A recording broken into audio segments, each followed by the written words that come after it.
월 309만 원 버는 직장인, 단 8년 만에 5,400만 원 더 내고 평생 2,200만 원 더 받게 됩니다.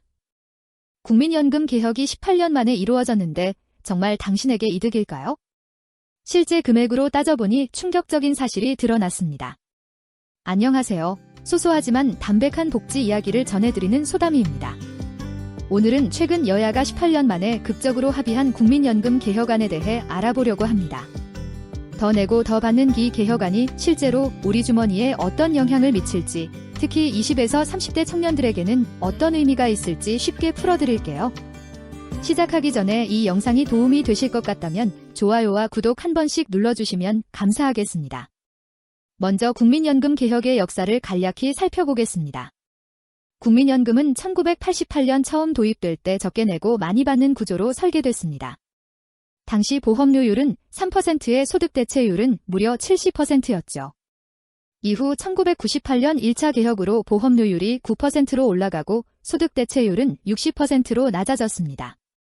2007년 2차 개혁에서는 소득대체율을 점진적으로 낮춰 2028년까지 40%로 맞추기로 했고요. 그리고 2025년 3월 20일, 드디어 18년 만에 여야가 합의한 것입니다. 이번 개혁의 핵심은 한마디로 더 내고 더 받는 방식으로 요약할 수 있습니다.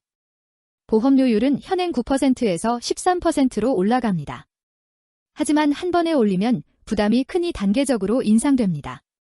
2026년부터 매년 0.5%씩 올라 2033년에 13%에 도달하게 됩니다.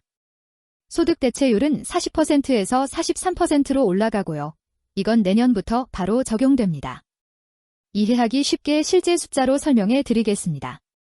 월급 309만 원을 받는 직장인을 기준으로 보면 현재 매월 내는 보험료는 27만 8천 원입니다. 내년에는 29만 3천 원으로 1만 5천 원이 증가합니다. 직장인의 경우 회사가 절반을 부담하니 실제로는 7,500원만 더 내게 되죠. 하지만 자영업자처럼 지역가입자는 전액을 혼자 부담해야 합니다. 장기적으로 보면 어떨까요? 월급 309만 원인 직장인이 내년에 신규 가입해서 40년 동안 보험료를 내면 총 1억 8,762만 원을 내게 됩니다. 현행 제도라면 1억 3,349만 원이니까 5,413만 원이 더 필요한 셈이죠. 그럼 돌려받는 금액은 얼마나 될까요? 은퇴 후 첫 해에 받는 연금액은 132만 9천 원으로 개혁 전보다 월 9만 2천 원이 늘어납니다. 25년 동안 받는다고 가정하면 총 3억 1,489만 원을 받게 되는데 이는 개혁 전보다 2,170만 원이 많은 금액입니다. 이번 개혁에는 출산과 군복무에 대한 혜택도 확대됩니다. 크레딧 제도는 실제로 연금 보험료를 납부하지 않았어도 납부한 것으로 인정해주는 제도인데요. 쉽게 말해 연금 납부 기간을 늘려주는 보너스라고 생각하시면 됩니다. 출산 크레딧은 첫째 아이부터 12개월, 셋째 아이부터는 18개월로 늘어납니다.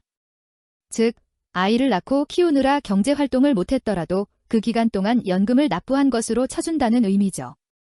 군복무 크레딧도 최대 12개월까지 확대되고요. 월 309만 원 소득자 기준으로 자녀 1명을 출산하면 총 연금액이 787만 원 증가하고 군복무를 마친 경우에는 590만 원이 늘어납니다. 저소득층 지역가입자를 위한 지원도 좋아집니다. 현재는 보험료를 납부하지 못하다가 다시 납부를 시작할 때만 지원을 받을 수 있었는데 앞으로는 계속 납부하고 있더라도 저소득층이라면 12개월 동안 보험료의 50%를 국가가 지원합니다. 예를 들어 월 소득이 100만 원인 지역가입자는 현재 매월 13만 원의 보험료를 혼자 부담해야 했지만 앞으로는 12개월 동안 매월 6만 5천 원의 국가 지원을 받을 수 있습니다. 이번 개혁으로 국민연금 기금 소진 시점도 늦춰집니다. 현행대로라면 2056년에 기금이 소진될 예정이었는데 개혁 후에는 2071년까지 유지될 것으로 전망됩니다. 15년이나 늘어나는 셈이죠. 물론 20에서 30대 청년 세대의 부담이 크게 늘어나는 것은 사실입니다. 당장 내야 하는 금액이 늘어나는데 실질 임금은 정체되어 있고 집값과 물가는 계속 오르고 있으니까요. 청년들 입장에서는 지금도 버티기 힘든데 연금까지 더 내라고 하는 분노가 클 수밖에 없죠. 사실 지금의 50대, 60대 세대가 젊었을 때는 지금처럼 주거비가 높지 않았고 취업도 상대적으로 수월했습니다.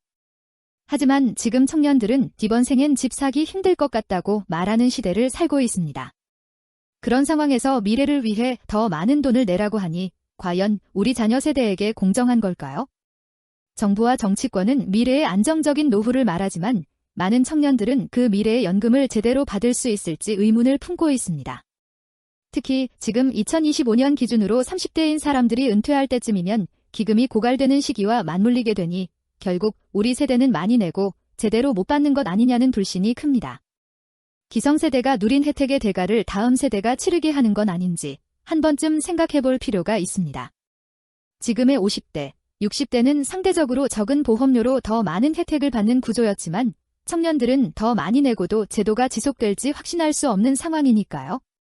특히 지역가입자나 비정규직, 프리랜서처럼 고용이 불안정한 청년들에게는 더 큰 부담으로 다가올 수 있습니다.